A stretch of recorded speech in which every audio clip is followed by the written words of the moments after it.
Hello and welcome to the final week, week 8.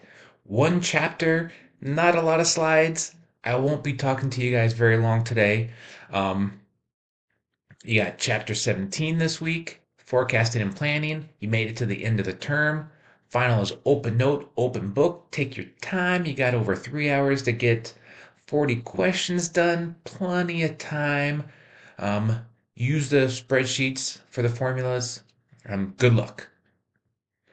So, Chapter 17, Forecasted Financial Statements, Additional Funds Needed Equation, reviewing forecasted statements, excess capacities, and factors impacting AFN, additional funds needed. This is just budgeting. This is just budgeting for your balance sheet, assets here. This is what was 2021, and then what you expect 2022 to be. That's what the E means, expected. Here's our liabilities and equities. And us accountants know that the assets have to equals liabilities and equity. Retained earnings, just how much money you're making. And so if you come down here, you can see that we're estimating to make 55.1, which matches up to our 55 right there. This is 2022E. This is just the estimates of what we think is going to happen in the next year. Generally, the way most businesses do this, they will start with the income statement and figure out where they want to grow for the next year. And then so that a management team will come together and say, hey, we want sales to grow by here, it's 25%. We want sales to grow by 25%.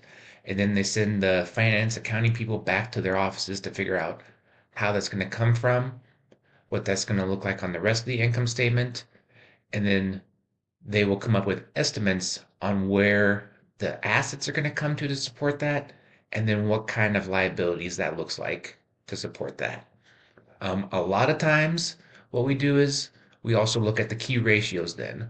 Most businesses will have 6 to 12 ratios they look at, and 3 or 4 they really concentrate on.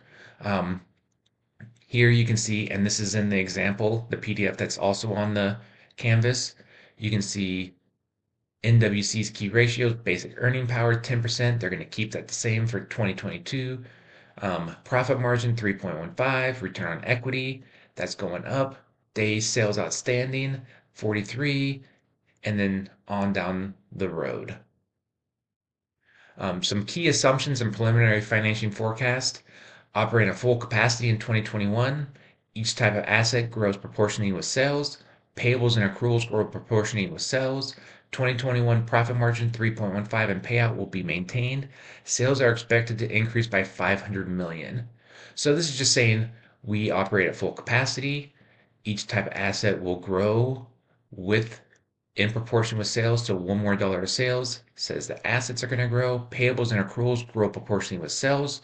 So as sales grow, assets grow, payables and accruals will grow with sales. So if we're expected sales to grow by 500 million or 25%, we can expect assets to grow by 25%.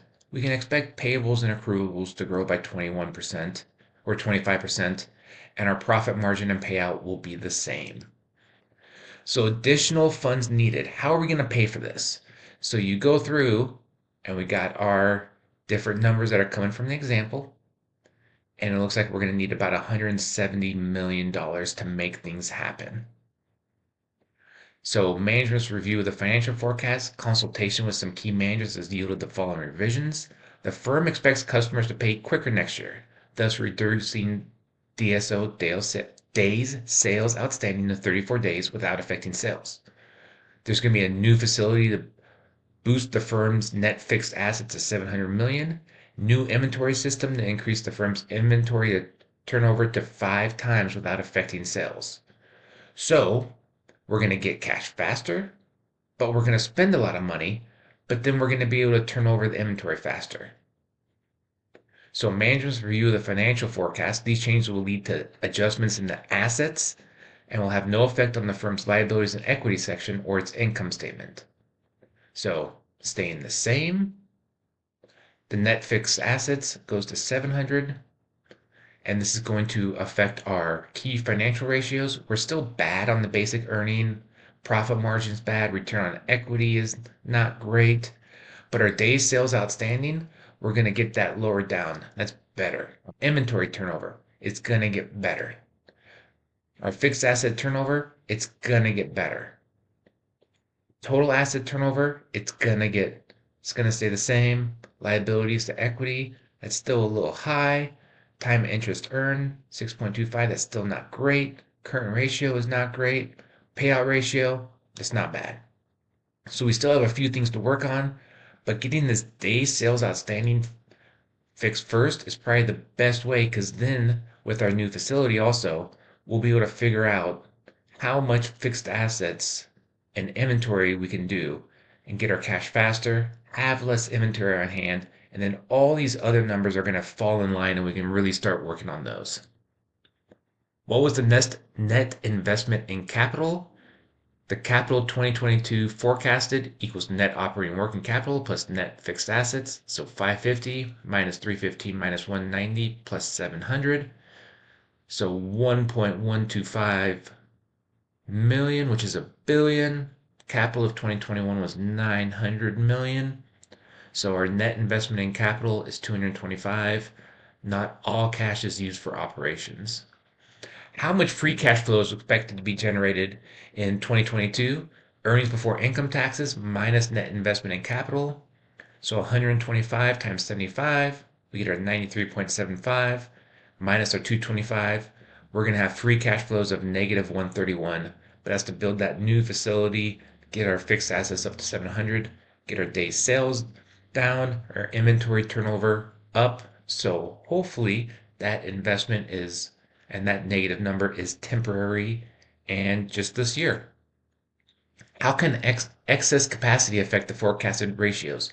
Sales wouldn't change, but assets would be lower, so turnovers would improve. Less new debt hence lower interest rates and higher profits. Earnings per share, return on equity, liabilities to asset ratio, and TIE would improve. How would the following items affect the AFN?